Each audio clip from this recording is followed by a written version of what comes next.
Assalamualaikum warahmatullahi wabarakatuh.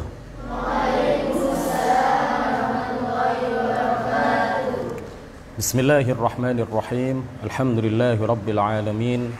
Wassalatu wassalamu ala sayyidina Muhammadinil amin wa ala alihi wa sahbihi at-tayyibin at-tahirin. Rabbi shrah li sadri wa yassir li amri wa thabbitni ala al-iman. Allahumma la sahla illa ma ja'altahu sahla wa anta ya hayyu ya qayyum taj'alul hazna idza syi'ta sahla. Amma ba'du, ila asyrafin nabiyyina Muhammadir Rasulillah sallallahu alaihi wasallam wa alihi wa dhurriyyatihi wa azwajihi wa ahli baitihi al-kiram wa ila arwahi ikhwanihi minal anbiya'i wal mursalin was sahabati wat tabi'in wal awliya'i salihin wal ulama'il 'amilin wal malaikatil muqarrabin wal mujahidin fi sabili rabbil alamin wa ila al musannifin al mukhlisin wa nakhussu khususan ila sultanil awliya' Syekh Abdul Qadir al-Jilani wal Imam Ahmad ar-Rifa'i al-Kabir wa ila arwahil muslimin wal muslimat wal mu'minin wal mu'minat min masyariqil ardi ila magharibiha barriha wa bahriha khususan aba'ana wa ummahatina wa ajdadana wa jaddatina wa masyayikhana wa masyayikh masyayikhina wa asatidatana wa asatidata asatidatina wa nakhussu khususan ila syekh masyayikhina Syekh Muhammad Hashim Ash'ari wa Syekh Abdul Wahhab Hasbullah wa Syekh Bisri Shansuri wa Syekh Abdul Aziz Mashuri wa Syekh Abdul Muhaimin Nur wa sa'ir masyayikhina wa asatidatina wa sa'ir masyayikhi wa muassisi jam'iyyati Nahdlatul Ulama wa nakhussu khususan ila man fataha al-islam fi hadhihi al-qaryah وبنية التوفيق والتيسير وبنية قضاء جميع الحاجات والديون وبنية الشفاء والنصر على الأعداء وقبول الدعاء ونيل كل سول ورؤية الرسول وشفاعة الرسول ومرافقة الرسول في الآخرة ولرضاء الله. الفاتحة. أعوذ بالله من الشيطان الرجيم. بسم الله الرحمن الرحيم. الحمد لله رب العالمين الرحمن الرحيم مالك يوم الدين إياك نعبد وإياك نستعين اهدنا الصراط المستقيم صراط الذين أنعمت عليهم غير المغضوب عليهم ولا الضالين آمين. Alhamdulillah, kita kembali dalam kajian kitab Aqidatul Awam. Kita masih dalam pembahasan tentang sirah nabawiyah, sejarah hidup Rasulullah Sallallahu Alaihi Wasallam. Malam ini adalah pertemuan ke-9 dari rangkaian pembahasan terkait dengan sejarah hidup Rasulullah Sallallahu Alaihi Wasallam. Kita telah sampai pada bait ke-33. Qala al-muallifu rahimahullahu ta'ala wa nafa'ana bihi wa bi'ulumihi wa amaddana bi amdadihi wa asrarihi wa afadha alaina min barakatihi amin.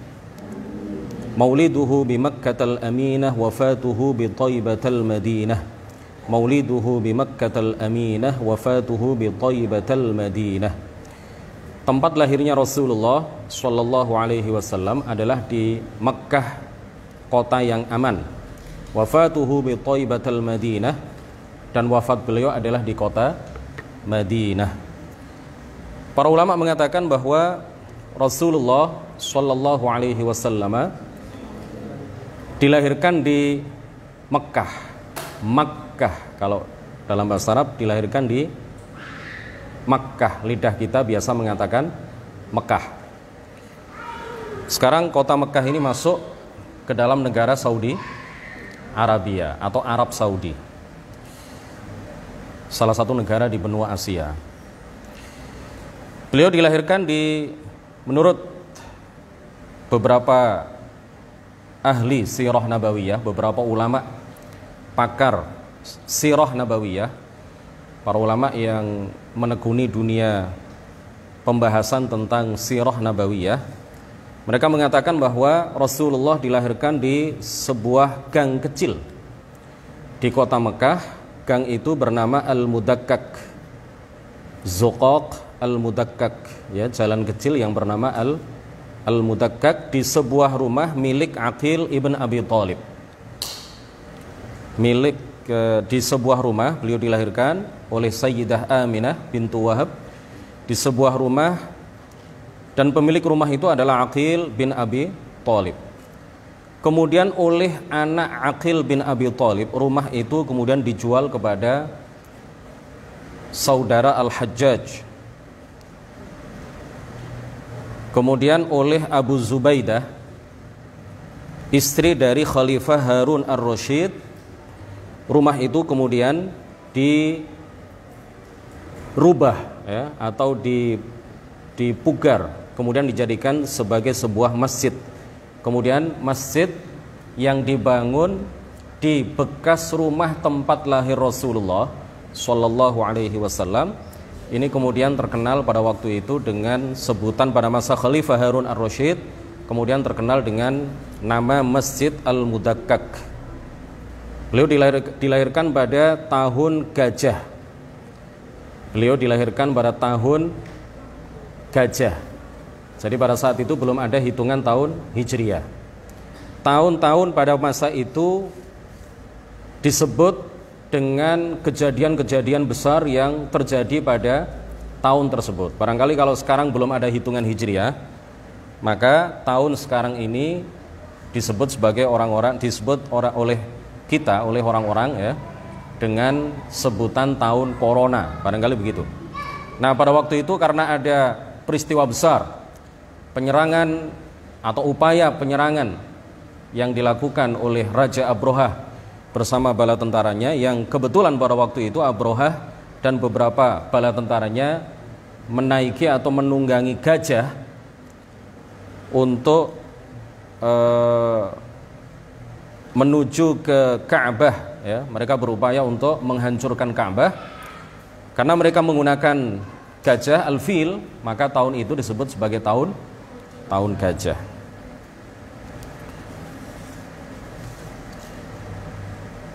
Nah, Rasulullah Shallallahu Alaihi Wasallam beliau lahir pada saat fajar terbit, ya, pada saat fajar terbit, pada saat masuknya waktu sholat subuh, pada tanggal 12 Rabiul Awal menurut pendapat yang paling populer, menurut pendapat yang paling masyhur, beliau dilahirkan pada tanggal 12 Rabiul Awal tahun Gajah. Ada pendapat yang lain ya. Ada beberapa pendapat yang lain mengenai pada tanggal berapa beliau dilahirkan. Tetapi pendapat yang paling populer baik di Indonesia maupun di berbagai belahan negara, beliau dilahirkan pada tanggal 12 Rabiul Awal. Ini adalah pendapat yang paling masyhur ya, sejak dulu sampai sekarang. Imam Ahmad di dalam kitab Musnadnya, Al-Baihaqi dan lain-lain meriwayatkan dari sahabat Abdullah bin Abbas radhiyallahu anhuma bahwa Rasulullah Shallallahu Alaihi Wasallam dilahirkan pada hari Senin, diangkat menjadi nabi pada hari Senin, hijrah ke Madinah pada hari Senin, masuk ke kota Madinah pada hari Senin, dan beliau juga wafat pada hari Senin. Diriwayatkan bahwa Abdul Muttalib, kakek dari baginda Rasulullah Shallallahu Alaihi Wasallam, dalam satu kesempatan beliau bermimpi melihat silsilata fiddah kharajat minhu adha'alahal alam. Beliau melihat kakek Rasulullah Shallallahu Alaihi Wasallam. Suatu ketika beliau mimpi melihat rangkaian perak ya, mata rantai perak yang saling bersambung satu sama lain keluar dari dalam tubuhnya.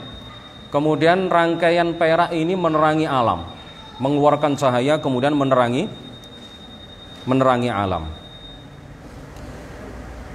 Nah, salah satu ujungnya itu berada di langit. Rangkaian perak yang keluar dari dalam tubuh Abdul Muttalib dalam mimpi ya. Ini salah satu ujungnya berada di langit, ujung yang lain berada di bumi, ujung yang lain lagi berada di belahan bumi bagian timur, dan ujung yang lain berada di belahan bumi bagian barat. Kemudian rangkaian perak itu kemudian kembali ya. Jadi keluar, salah satu ujungnya di langit, kemudian ujung yang lain berada di bumi, ujung yang lain berada di masyriq, belahan bumi bagian timur, dan ujung yang lain berada di belahan bumi bagian barat. Kemudian setelah itu mata rantai atau rangkaian perak itu kemudian kembali ke beliau, kemudian menjelma menjadi sebuah pohon itu dalam mimpi, ya. Kemudian menjadi sebuah seperti pohon yang sangat besar. Kemudian di setiap daun dari pohon itu ada nur, ada cahaya. Ada cahaya. Di setiap daun dari pohon yang besar itu, di situ ada atau memancarkan sebuah cahaya yang terang benderang. Wa ahlul masyriqi wal maghribi muta'alliquna biha. Lalu penduduk belahan bumi bagian timur dan penduduk belahan bumi bagian barat menggantungkan atau bergantung dengan pohon itu. Nah, kemudian ditakbir oleh beberapa orang ahli takbir pada waktu itu, ahli tafsir mimpi pada waktu itu, bahwa dari keturunannya akan lahir seorang bayi yang akan diikuti ajaran-ajarannya oleh ahlul ardi wa yahmaduhu ahlus sama, yang ajaran-ajarannya akan diikuti oleh para penduduk bumi, dan beliau, ya, bayi yang lahir dari keturunan beliau ini akan dipuji-puji oleh ahlus sama, yaitu para malaikat yang berada di langit.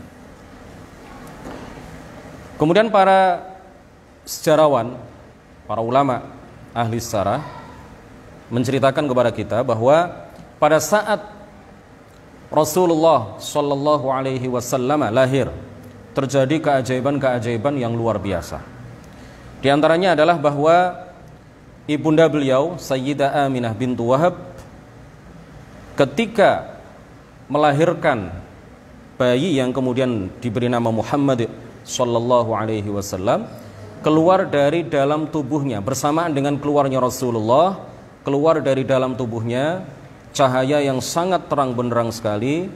Cahaya itu kemudian menyinari beberapa daerah, beberapa belahan bumi, menyebar sampai beliau melihat istana-istana di Busra di daerah Syam. Ya, padahal jarak antara Mekah dengan Syam itu luar biasa jauh.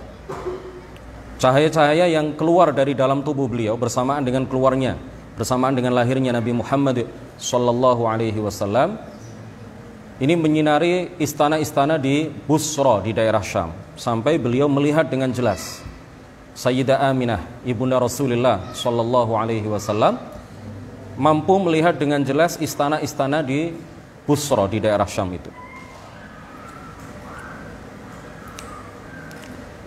Wa nazala sallallahu alaihi wasallam min batni ummihi 'ala al-ardi syakhisan rafi'an basarahu ila as-sama. Nah, ini hal-hal seperti ini dikritik oleh orang Wahabi. Itu kan hadis-hadis dhaif, ya. Itu kan berdasarkan hadis-hadis yang statusnya lemah, tidak kuat. Kita katakan bahwa selama hadis dhaif ada persyaratan-persyaratan tertentu yang digariskan oleh para ulama, ya, untuk berpedoman supaya kita boleh berpedoman dengan hadis-hadis yang dhaif. Ya, diantaranya bahwa hadis itu tidak menjelaskan tentang masalah akidah misalkan. Ya, ini kan hanya cerita. Boleh. Kemudian diantaranya adalah asalkan hadis itu tidak terlalu lemah statusnya. Tidak terlalu lemah, ya. Dan ini kita katakan bahwa ini bukan hadis maudhu', ya. Cerita-cerita mengenai keajaiban-keajaiban yang terjadi pada saat Rasulullah lahir, ini sebagian diantaranya memang berdasarkan hadis-hadis yang dhaif, berdasarkan hadis-hadis yang lemah. Tetapi kita tegaskan bahwa tidak ada satupun yang kami ceritakan, ya, baik dalam pertemuan ini maupun pertemuan sebelumnya ataupun pertemuan setelah ini, yang berpedoman kepada hadis-hadis yang maudhu', tidak ada. Sebagian diantaranya memang hadis dhaif, ya, hadis yang lemah, tetapi tidak terlalu lemah sehingga boleh kita pedomani dalam hal-hal yang berkaitan dengan kisah, hal-hal yang berkaitan dengan cerita seputar kelahiran Rasulullah Shallallahu Alaihi Wasallam. Pada saat Rasulullah lahir, Beliau dalam keadaan syakhisun rafi'an basarahu ilas sama. Beliau dalam keadaan pandangan matanya kepala beliau mendongak ke atas dan pandangan mata beliau mengarah ke langit. Beliau terlahir dalam keadaan kepala mendongak ke atas, pandangan mata beliau tertuju kepada langit. Kemudian pada saat beliau lahir, bergoncang Iwanu Kisra, istana Kisra. Kisra itu gelar raja-raja Persia ya. Kalau gelar dari raja-raja di Mesir itu apa? Firaun. Nah, sedangkan Kisra adalah gelar dari raja-raja di Persia. Kalau sekarang masuk wilayah negara Iran. Nah, istana Kisra pada saat itu bergoncang. Pada saat Rasulullah lahir, istana Kisra bergoncang. Sampai-sampai wasaqatat minhu arba'a asyrata surfatan. Sampai-sampai berguguran 14 serambi, 14 balkon. 14 tahu balkon ya? Teras yang ada di lantai 2 dan lantai 3 dan seterusnya ke atas. Terasnya, serambi istananya atau balkonnya, itu 14 balkon dari istana Kisra, istana Raja Persia itu berguguran. Nah, ini mengisyaratkan bahwa raja-raja Persia pada saat itu hanya tinggal 14 raja. Sejak saat itu sampai kerajaan Persia tinggal menjadi kenangan, ya, itu hanya tersisa 14 raja. Dan terbukti setelah Rasulullah lahir sampai hancurnya kerajaan Persia itu hanya diperintah oleh 14 raja secara berurutan. Kemudian di antara peristiwa luar biasa, keajaiban yang terjadi pada masa Rasulullah lahir adalah wa khamadat narul furs, api yang disembah oleh orang-orang Majusi di Persia yang tidak pernah padam selama 1000 tahun. Pada saat Rasulullah lahir, api itu kemudian menjadi padam. Bal kanu yuqidunaha falamma khamadat yawma maulidihi syarif lam yaqdir ala iqadiha al-qawiyyu minhum walad dha'if. Kemudian setelah padam, orang-orang yang kuat, orang-orang yang lemah, ya banyak orang ketika itu yang kemudian berupaya untuk menghidupkan kembali, menyalakan kembali api yang menjadi sesembahan orang-orang Majusi itu, tetapi tidak ada satupun di antara mereka yang mampu menyalakan kembali api itu. Padahal api itu tidak pernah padam selama 1000 tahun. Api sesembahan orang-orang Majusi di Persia. Kemudian wa ghadat buhairatu sawah bil Iraq. Kemudian danau Sawah, tempat persembahan, ya, orang-orang ketika itu, tempat penyembahan, tempat persembahan kepada dewa-dewa pada saat itu di Irak, ini kemudian menjadi kering. Kemudian wahurisat as-sama'u bisyuhubi wa muni'a minha kullu syaitan. Kemudian langit itu dijaga oleh para malaikat, ya. Kemudian ada syuhub, ya, yang dilemparkan oleh para malaikat. Syuhub itu apa? Seperti bintang-bintang meteor gitu ya. Batu-batu seperti apa? Meteor dilemparkan sehingga tidak ada satupun setan yang mendekati langit yang pertama. Wa syaqqa basarahu yanzuru ila as-sama' ra'yal 'ain. Ya. Rasulullah sallallahu alaihi wasallam terlahir dalam keadaan mata beliau, mata mulia beliau itu langsung bisa melihat. Langsung bisa melihat, mendongak ke atas, melihat ke arah langit. Bayi itu biasanya kalau lahir matanya langsung terbuka apa enggak? Boten ya. Jadi Rasulullah ini karena beliau adalah makhluk yang paling mulia, maka Allah Subhanahu wa taala memberikan keistimewaan kepada beliau, ya, mulai beliau lahir, bahkan mulai beliau di dalam kandungan, di dalam rahim ibundanya, ketika beliau lahir, ya, ketika beliau anak-anak, ketika beliau menginjak usia dewasa, banyak sekali keajaiban-keajaiban, banyak sekali keistimewaan-keistimewaan yang Allah anugerahkan kepada beliau. Wa qad nazzala makhtunan nadhifan maqtu'as surrati. Beliau terlahir dalam keadaan sudah terkhitan, dalam keadaan bersih, dalam keadaan pusar beliau sudah terpotong. Dalam keadaan pusar beliau sudah terpotong. Wa waqa'a ilal ardi maqbudatan asabi'u yadihi musyiran bis-sabbabati kal musabbihi biha. Kemudian beliau terlahir dalam keadaan jari jemari tangan beliau itu menggenggam seperti ini. Kemudian jari telunjuk beliau seperti ini. Seperti orang yang sedang menunjuk ya ketika membaca tahiyat. Ketika kita sholat membaca asyhadu an la ilaha illallah, seperti itulah ya keadaan jari jemari tangan beliau, jari jemari tangan mulia beliau terlahir. Bayi Muhammad ini terlahir dalam keadaan jari jemari tangannya tergenggam atau menggenggam seperti ini, kemudian jari telunjuknya seperti ini.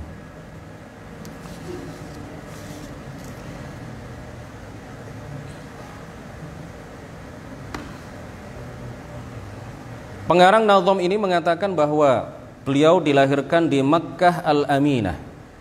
Ya, Al-Aminah, ay Al-Aminah. Makkah yang merupakan kota aman. Kota yang aman. Bahkan Allah Subhanahu wa taala di dalam Al-Qur'an bersumpah atas nama Mekah. Dan Allah sendirilah, Allah langsunglah, Allah lah yang menyatakan bahwa Mekah ini adalah negara yang aman. Bahwa Mekah ini adalah negeri atau kota yang aman. Allah Subhanahu wa taala bersumpah di dalam Al-Qur'an, wa hadzal baladil amin. Dan demi negeri atau kota Mekah yang aman. Wa qad da'a Ibrahim alaihi salatu wassalamu min qabli maji'i nabiyyi akhir zaman Muhammad.